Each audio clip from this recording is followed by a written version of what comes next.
All right, so she is attaching the lining to the part of the agbada. She's going to pass it to the lady in front of her.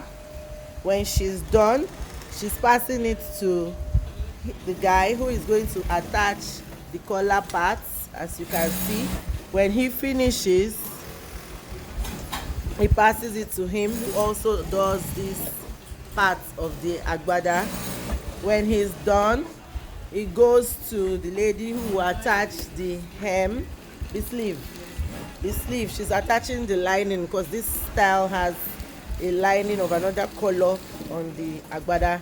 She finishes and sends it to him who will serge. He's using the serging machine to serge it. Then it goes to Alaja over there who is joining the side. Then it goes to him side pocket, who have been in side pocket. The lady sitting beside him is not there to toast him. She is doing QC to check any issue. Any issue will be sent back to the floor immediately, and if there's no issue, it goes straight to ironing. So you can see that all the pockets have been prepared ahead so that it's easy for them to just apply. And over here they are preparing the next thing to be done. Alaja here is ironing what was produced before. Also, to make the line faster, we still have those on this side who are also doing inline QC.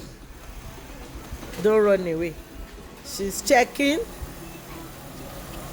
to be sure that what has been sewn, be checking it so that it will not be that you are going to do what needs loosening.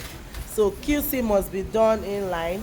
So even though they are sewing the agbada, the same agbada also, but another fabric is going on here, and she is checking what she has sewn before she passes it on to the next person. And here is their supervisor for the project. So everything must be finished in 13 minutes. It takes 13 minutes, but the goal is to beat this time. So at the end, we will let you know if they met up with the timing or not. Thank you.